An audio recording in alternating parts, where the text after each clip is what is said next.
Russell Wilson is one of the least authentic personalities we have in this league. I think Russell Wilson is a poser. I ain't calling you, especially if I done went to war with you. Have you been in this situation before? You need 1 yard.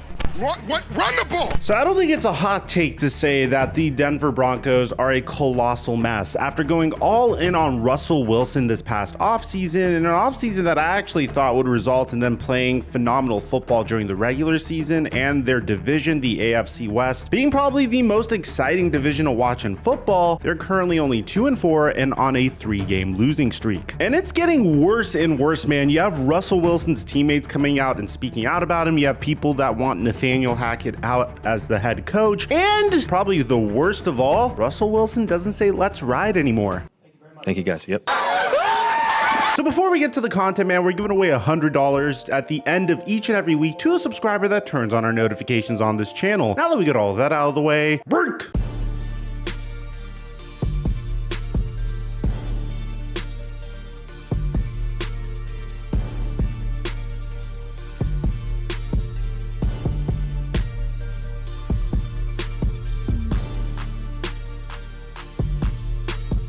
Mic check 1 2 1 2. What's going on, everybody? Typically, whenever a team has a quarterback that's as decorated as Russell Wilson or has had as much success in the NFL as Russell Wilson, I would say that at some point or another, this team will turn it around. The thing that is a little concerning about the case of the Denver Broncos in comparison to any other team that had a brand new quarterback that was struggling is it seems like in the case of the Denver Broncos, they are consistently making the same mistakes and have the same problems. I mean, whether it's memes about Russell Wilson missing wide open receivers down the middle, or if it's the fact that each and every single week you're seeing more and more of Russell Wilson's ex-teammates come out and say that they don't really have faith in him being able to turn it around. Which I want you to think about the significance of this, because when Tom Brady initially joined the Tampa Bay Buccaneers, there were some hiccups on the offensive end. Their record was still fine, but there were some hiccups on offense, mainly because Tom Brady and Bruce Arians were trying to figure out what offensive system to use. Bear in mind that Bruce Arians' offense under Carson Palmer and Jameis Winston had a steep learning curve, and honestly, Tom Brady didn't have time to learn all of that. Usually it takes the average quarterback 2.5 years to learn how to run Bruce Arians' offense, and ultimately they opted to run a little bit more of what Tom Brady was running in New England. But during that time, you didn't see any of Tom Brady's ex-teammates come out and say that there's no way he's going to be able to turn it around. You didn't see Julian Edelman speak out against him or any other players that Tom Brady won a Super Bowl with. I mean, the only person that really talks bad about him currently is Antonio Brown. In the case of Russell Wilson, it seems like each and every week there is a brand new teammate that is coming out and speaking out about his lack of ability. And to be honest, I can understand why, because at this point it's getting a little sad. Last night, Russell Wilson started off the game phenomenally. I mean, in the first quarter, he was 100% for completions, going 10 for 10 in completions, had 116 passing yards and a touchdown. And I don't know what happened since then, but following that, he only completed 5 out of 17 of his passes for 72 passing yards and didn't throw a touchdown. He would miss several reads, and as a result, once again, the Denver Broncos would lose. And once again, it was the same exact problem. Their offense was absolutely anemic, which means something has to give in this scenario. You're either pointing the blame finger on Russell Wilson, or you're pointing the blame finger on Nathaniel Hackett, or a little bit of both. This should be nothing new to you guys. Richard Sherman has made it known how he feels about Russell Wilson. If you remember, during week 1, Richard Sherman and Doug Baldwin took some time to troll Russell Wilson for his lack of success against his former team. Richard Sherman tweeted, "So goal to go situations are tough." Then this gif saying yes, yes, yes. Doug Baldwin would tweet this picture as well. And I'm assuming, at least originally I assumed, that the reason they tweeted this out is because they were Seahawks and Russell Wilson just got traded from the Seahawks to the Broncos. So maybe they were just showing some support for the Seattle Seahawks. And it wasn't anything personal against Russell Wilson. Well, Richard Sherman proved me wrong very, very quickly. Soon after, he would go on his podcast and explain his disdain towards Russell Wilson and what started it. And trust me, we have a lot following up based upon this principle because it seems like a theme, and it's not only Richard Sherman and Doug Baldwin this time. You're gonna see in a second, Marshawn Lynch gets involved as well. So Richard Sherman would come out and say that the reason why he felt disdain towards Russell Wilson is because he wasn't held accountable. Held to the same accountability as the rest of us. You bashing the defense. I need you to at least mention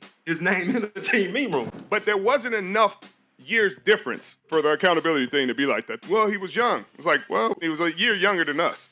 Like, he ain't that young. When you got 52 guys being held to a certain standard, you got one guy not being held to the standard, then it's going to cause some friction. After a while, it had to get to the point where he chose Russ or the defense. And after the Super Bowl loss, he kind of made it pretty clear who he was choosing. And then you hear the truth from Pete for the first time, after the game. Coach Carroll is funny. He is funny. He is funny. You went 10 years keeping everything tight in the locker room. Let's keep it tight. As soon as this man leaves, you let it all air out. Well, I guess you only protect the team when you own the team, kid. Exactly. And to be honest, man, I could understand being frustrated if the entire identity of your team was built upon your defense, yet Russell Wilson was getting a lot of free passes, and it seems like the Seahawks chose Russell Wilson over the Legion of Boom. I could even understand the fact that there's disdain towards Russell Wilson for throwing that interception against the New England Patriots that resulted in the Seahawks losing out on a chance to win a second Super Bowl. And as you would find out later on, Richard Sherman clearly still has PTSD from this. On the final play, you got to run the ball again. You need 1 yard. Run the ball. All he has to do is run the football. Like necessary criticism. I'm not, I've said enough criticism for him, but God dang it, run the dang ball. So now it's getting really bad. So 10 days ago, Kyle Brandt absolutely ethered Russell Wilson. Now you might be thinking, Mike, what is the significance of a NFL show roasting Russell Wilson? It sounds like something anyone would do if they wanted to drive in more clicks, get more attention, etc., etc. Well, what Kyle Brandt accuses Russell Wilson of doing in this clip is something that all of his teammates also accuse him of doing. First of all, let's roll the clip. Russell Wilson is one of the least authentic personalities we have in this league. I think Russell Wilson is a poser. And that doesn't mean he's a bad person. I actually think he's a good person. I think he tries to be something that he's not. And when you make the $245 million, you either got to be a really great guy with the locker room who loves you, or you got to be an amazing player.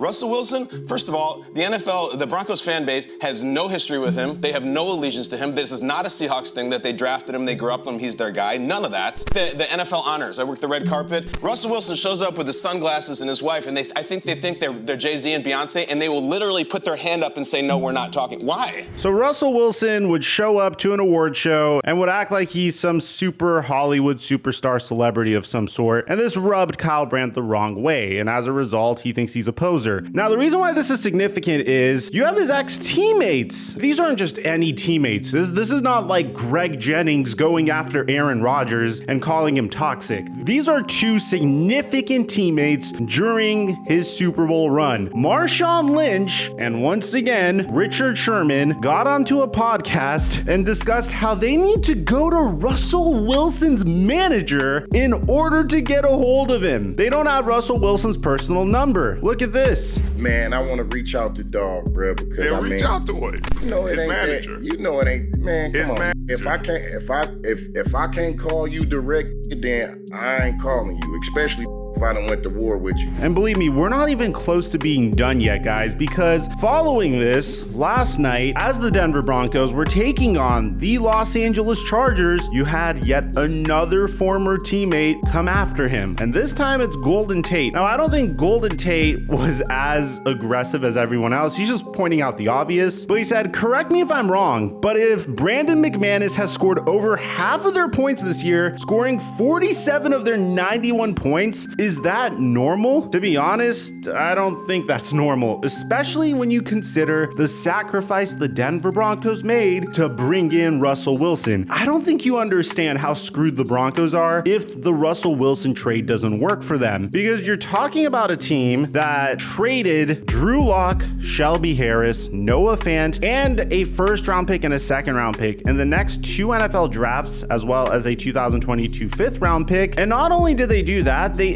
extended Russell Wilson until he is 40 years old. So they're tied up to him. I mean, the only option you have at this point is maybe fire Nathaniel Hackett or bring in someone that could potentially work a little bit better with Russell Wilson. Meanwhile, the Seattle Seahawks put themselves in a fantastic position. I mean, you bear in mind that when the Seahawks made this trade, everyone was giving them an F, even though they got significant trade compensation in return for Russell Wilson. I wasn't one of those people. I think they did a wonderful job trading Russell Wilson, and that was despite me assuming Russell Wilson was going to perform really well this year. I mean, don't get me wrong, it's not like the Seahawks have been one of the most dominant teams in the NFL, but they currently have a better record than the Denver Broncos. If you look at Geno Smith's statistics, his stats look a lot similar to Russell Wilson's stats when he was on the Seattle Seahawks. I mean, currently at the time of this video, Geno Smith has thrown 9 touchdowns, has 2 interceptions, completed 73% of his passes, and that's before I mention his rushing yards so far. And we mentioned this in our last video, and I think this is something that personally drives me very crazy. Russell Wilson was brought up in this offense, and he was succeeding in this offense. And ultimately, a huge reason why he wanted to be traded is the fact that Pete Carroll believes in running the ball and playing good defense. And whenever the opposing defense overcommits to running the ball, that's when you hit him with a Russell Wilson play action, and usually you get a home run as a result of this. Russell Wilson wanted to cook. He wanted to throw the ball 50 times a game. Even though it meant that they may lose some games, he was chasing individual statistics and individual accolades over team achievements like winning a Super Bowl, which is what every single quarterback should be pursuing. And hopefully those individual accolades come on the side. Russell Wilson was pursuing his legacy, but little did he realize that he may have been a system quarterback this whole time that was betraying the system that made him a superstar to begin with. At the end of the day, he made a significant amount of money. Whether he succeeds with the Denver Broncos or not, the unfortunate reality is he still is the best quarterback in Seattle Seahawks history. It's just unfortunate that he lacked the awareness to realize that the reason he was so successful is because the Seahawks drafted him late in the NFL draft and put him in a system to thrive with a really good defense to back him up, which resulted in early team success and winning a Super Bowl and making it to another Super Bowl. And unfortunately, that lack of awareness could be what very well sabotages his career. He doesn't run with the football as much as he used to. I don't necessarily think him rushing the football at this age is a very sustainable way to play. But when you couple that with the fact that he's trying to be a pure pocket passing QB and is consistently missing read after read after read, things are about to get a lot worse for Russell Wilson. And if he wants to turn it around, it starts with him realizing what made him successful in the first place. Most of these quarterbacks, whenever they go to a brand new team, you don't see them try to fit into a brand new offense. So we're gonna have to look and see what the Denver Broncos elect to do as a result of the lack of success in the early part of their season. If you ask me, trying to establish a consistent running attack and running some of the stuff that made Russell Wilson successful in Seattle may be a good start. But the problem is, it's very obvious that Nathaniel Hackett isn't an offensive mind like Andy Reid, who has remarkable play design. It seems like, and there's nothing wrong with this, he was just an overly enthusiastic offensive coordinator that loved the game of football. And unfortunately for him, sometimes that isn't enough to get a team where it needs to go. The Denver Broncos need to figure this out, otherwise they could find themselves in purgatory with no direction for the franchise over the next 5 years. Let me know in the comment section down below what you guys think about all this, man. Aside from that,